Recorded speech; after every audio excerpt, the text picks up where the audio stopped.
another episode of the History of the Bay, and today I'm going to talk about Bay Area rap compilations. This is an interesting format of music that represents a whole era of independent music, and I think it's something that's really unique to the Bay Area. So let's get into this story. A compilation is an album of songs by different artists. That's pretty much the easiest way to explain it. Sometimes there's one producer, sometimes there's several different producers, but basically there's usually no one artist that's on every single song. It's different collaborations between 2-3 different artists, sometimes more, sometimes solo songs. These appeared all over the Bay Area and Northern California for a pretty long time. And a lot of times on these albums, you'd hear more rare cuts, songs that might not be an artist's main hit, but start to take off on their own. Some compilations are so well produced that damn near every song on there is a banger. Some have a cohesive type of theme. Some are put out by one record label. It's a way to showcase a variety of different talent. So there are some compilations in other genres and other formats, but I'm pretty sure that no other genre has more compilations than hip hop. And I'm pretty sure no other region has more compilations than the Bay Area.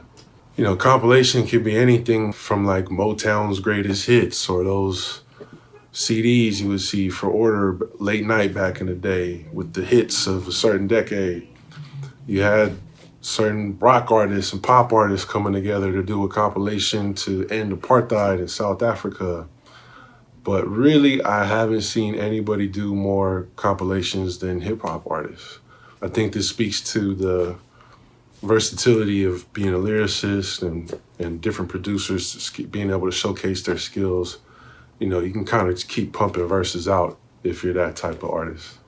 Other regions have had compilations, of course. Some that come to mind might be the South and Texas, but I think like areas like Houston, it was more of a mixtape type of circuit. Actually, the other region I would say that would have the most compilations besides the Bay is New York.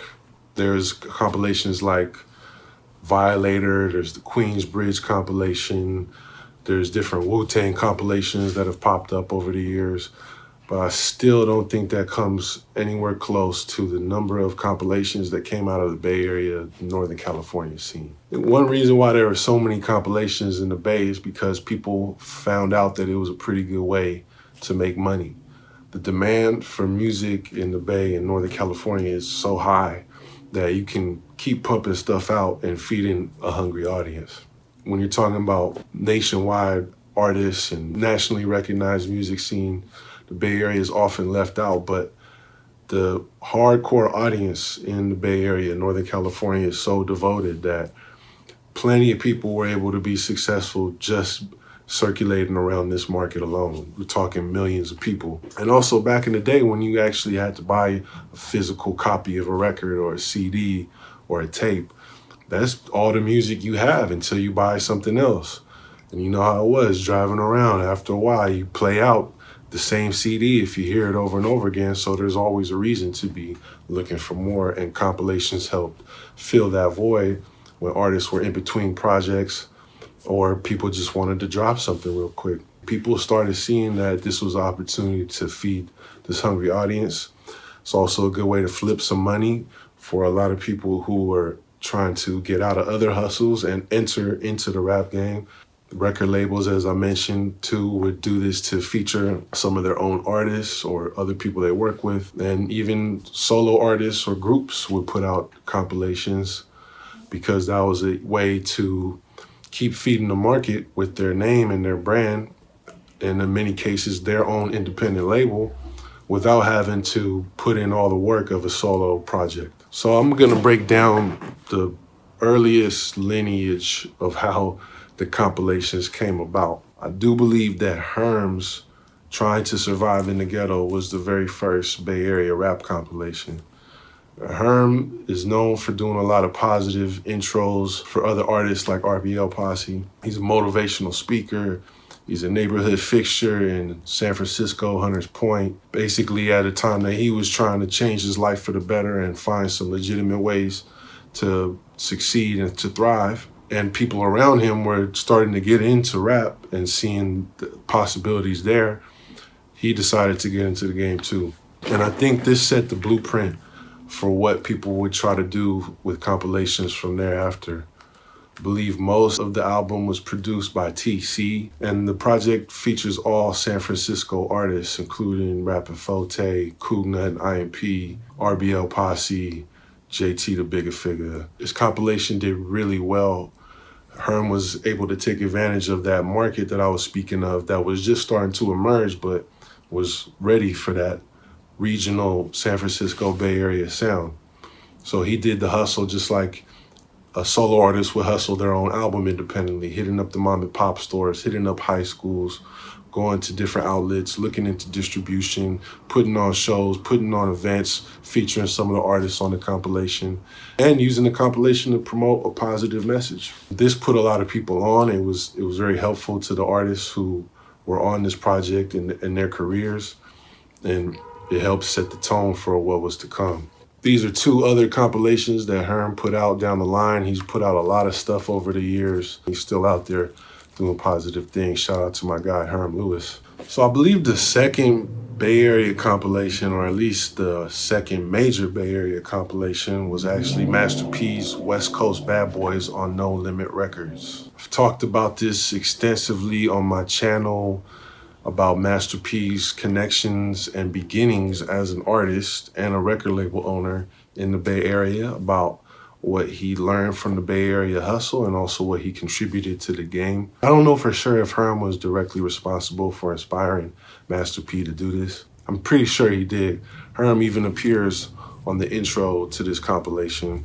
But whereas Herm was just working with artists in San Francisco, Master P took artists from all over the Bay Area, including RBL, Dre Dog, Totally Insane, JT, San Quinn, Get Low Players, Ray Love, Easy SD, Dangerous Dame, and Sibo from Sacramento. So we're talking San Francisco, Sacramento, Oakland, Richmond, pretty much the whole Bay Area, East Palo Alto, Fairfield, Santa Rosa. I think P understood the value in putting all these different artists together as a way to sew up the whole region, and took the same approach, distributing this independently to the mom and pop shops and other outlets. This ended up doing really well, and it actually ended up on the Billboard Top 200 classic album, sold hundreds of thousands of units. Like I said, this helped propel the careers of people like Cougnut, Selsky, UNLV, King George, Lil Rick. A lot of people got their start on this Master P album, and I think between that and Herm, people really started seeing the potential in doing compilations. So I'm not sure about what came after Herm's Trying to Survive in the Ghetto and Master P's West Coast Bad Boys in terms of the chronological order. But a third early compilation that's also really important to talk about that is really popular is the Cell Block compilation put out by Cell Block Records. And like I was saying, how Herm's compilation featured San Francisco, Master P featured the whole Bay, Cell Block featured exclusively Oakland with artists like Delinquents, Too Short, The Loonies, Seagram, Father Dom, FM Blue, and Bad Influence, which was the group of Rappin' Ron and Ant Diddley Dog. Rest in peace, Rappin' Ron. Bad Influence was actually Cell Block Records' flagship artist, and they got to get their shine on through this compilation. So that was another way to spread the word about what was going on in Oakland. Cell Block Records also had production from cats like Tone Capone and Ant Banks. And I feel like these types of compilations also really helped establish the local scene in some of these cities and the Bay Area overall, to where you could see who was all clicking up together from San Francisco, Oakland, some out of Sacramento, cities all over the Bay, and artists all over and labels all over started coming out with compilations like crazy for the rest of the 90s and most of the early 2000s. But right now, I'm gonna try my best to name some of the compilations I remember coming out back in the day that had a big impact. People always like to remind me what I forget and what I leave out, but there's only so much I can do in one video. So I'm not gonna try to name every single compilation that ever came out ever, Pretty sure there's at least 1,000, if not thousands. These are just some of the notable compilations to me. I'm going to try to name out off as many as I can. Whatever I leave out, feel free to respectfully put in the comments. One really big compilation was 17 Reasons by Black and Brown, which was founded by Gold Toes and Sean G. And I believe San Quinn was involved in Black and Brown as an artist to help launch the label as well. This album is dope because the symbolism behind this project and the label itself is bringing together the Black and Latino communities. You had Latin independent record executives like Gold Toes behind the scenes, and then you had a who's who list of people from the Bay: Mac Dre, Andre Nicotina, Coogna, Baldhead Rick, Selsky, Be Legit, San Quinn, JT, so many more. This album had the cuts that are really popular, like Northside Soldier by Mousy. You had Scotty 15s by Nicotina. It's pretty much back-to-back bangers on this album. Juice as well is on here. Baby Bash is on here. Coolio the Underdog is a huge list of artists that represent Latino communities as well as the Black community, so that was dope. I think this is a compilation that sticks out in terms of its impact and just its overall sound. Million Dollar Dream was a label that put out a lot of different compilations over the years, like Money and Muscle and Green Eyes. And this was powered by the production of cats like Nick Peace, who I believe was behind the label. And you also had dudes like Black Diamond and some other guys who contributed beats for this. But most of it was done by Nick Peace, featuring pretty much everybody from all over the Bay: Saphir, Hobo Junction, Nicotina, Mac Dre, Daz Dillinger from LA, San Quinn. Again, you start to see how these compilations are a way for artists to really keep their buzz up, because you see it's all the same people dropping on these different projects, and you also see what the demand is for these artists' music back then. Million Dollar Dream also helped put out the Hell's Kitchen compilation by Andre Nicotina. That's another example of an artist putting out their own compilation to get their own music out there and get their buzz up. Northern Exposure is another important compilation series. This was done by Woody on East Coco Records, his own label coming out of Antioch. Talked extensively about Woody on my channel before. And as I've said, these compilations were dope for establishing where they were from in Northern California, as well as the town of Antioch itself, but brought together mostly Latin artists from different parts of Northern Cali. But you also had cats like Hollow Tip and the Jacka who appeared on some of these projects. But these also sold really well and received wide distribution, and to this day, they're really popular among listeners. Of course, you got Mac Dre's Rompilation series. These ones did really well. I believe the Rompilation was Mac Dre's first release when he got out of federal prison. Another example of an artist putting together a compilation to push their own music and their own label, which at the time was Romp Records. I believe Coolio handled most of the production on these projects, and Coolio's put out his own compilations as well over the years. But these ones, back-to-back bangers, can't really go wrong, featuring a who's who from the Bay Area. Again, the usual suspects like San Quinn and JT. You also got Filthy Phil popping up on the Rompilation. Some of the early appearances of the mob figures were on these compilations. Fully Loaded. Mac Dre really did a good job of grabbing people from all over. And then of course, his usual homies from Vallejo like Mac Mall, Coolio, Doobie, PSD. Rompilation series, definitely classic. Darkroom Familia, the group out of Northern California, different cities there, from the 209 all the way to the East Bay and beyond. They put out a lot of compilations too back in the days. Again, represent where they're from in Northern California, and they got numbers too. As you can see, the Latin community in Northern Cali was definitely a big part of these compilations in terms of providing the audience and providing the support for artists like these guys to do their thing. And this is part of what I was saying, that hungry market. People are just hungry for rap music in Northern Cali. Bay Area Players. This series has a lot of slaps on it, classics. I particularly like this song by Totally Insane, Mac and AD, on the first Bay Area Players compilation. Some of these songs you just can't find anywhere else. Some of these songs were big parts of these artists' catalog outside of their own releases. You also have the Lockdown compilation. This was a dope one, again featuring a who's who artists, mostly from San Francisco. Cold World Hustlers had anything from Money, 11-5 UDI, Attack of the Killer Hoe. That whole clique, Big Mac, 11-5, Cold World Hustlers, UDI, they put out a lot of stuff together. Frisco Legends, presented by Nard T, is an interesting one. Pretty much takes hit songs by these artists and put them all together. So this isn't a compilation of original music, but these types of compilations were also appreciated because some of these songs would go out of print.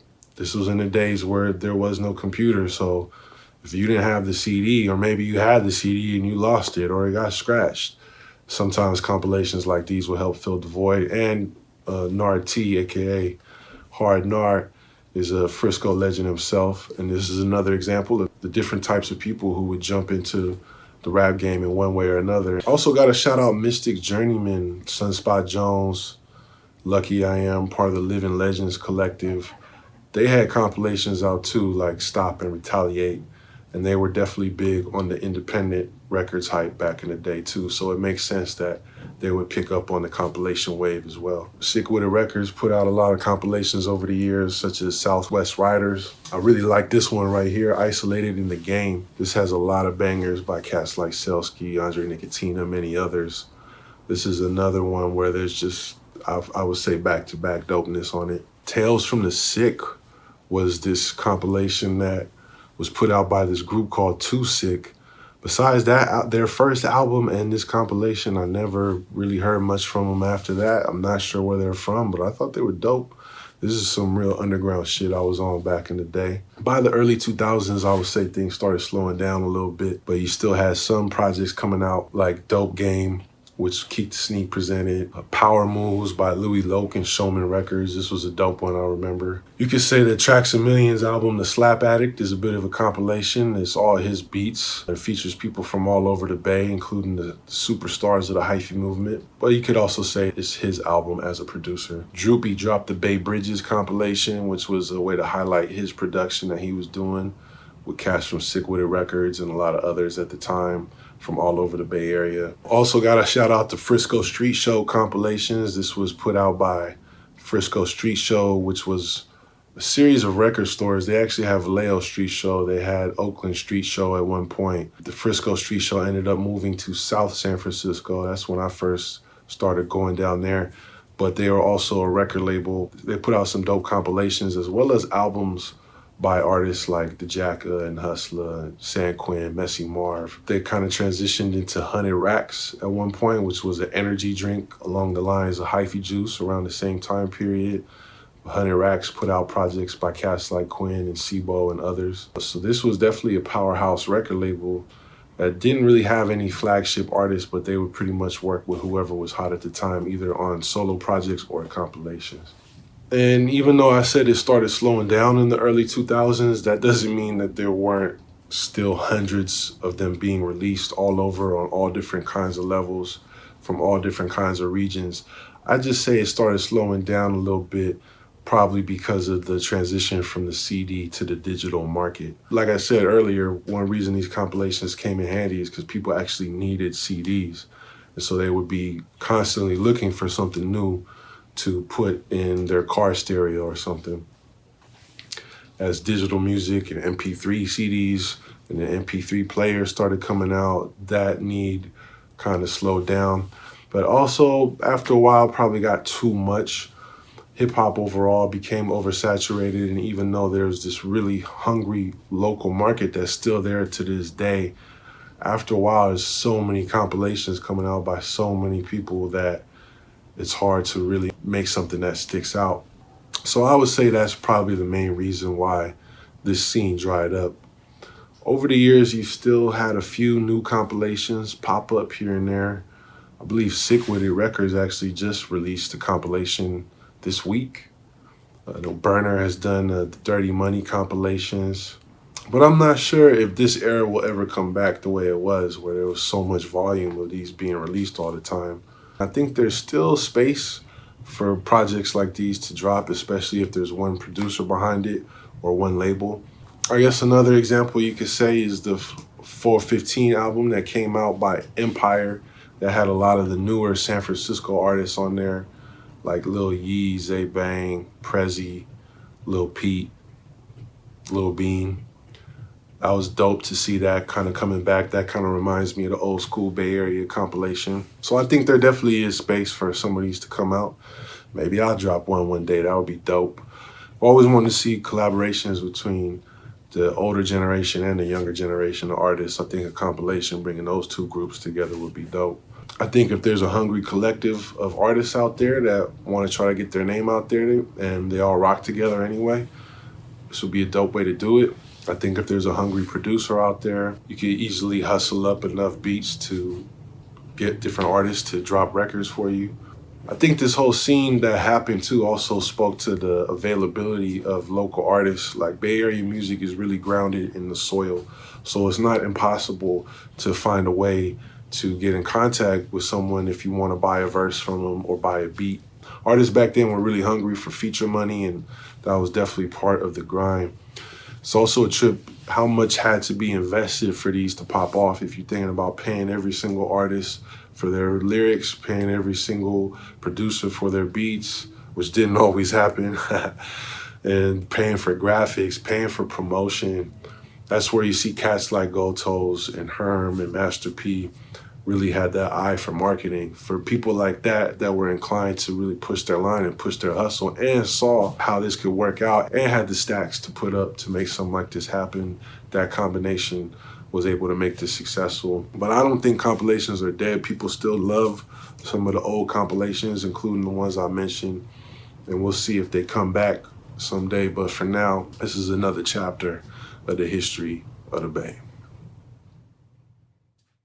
Recognize where you got the game. We got our own style, got our own slang. Northern California is a West Coast thing. This is the history of the Bay. Recognize where you got the game. We got our own style, got our own slang. Northern California is a West Coast thing.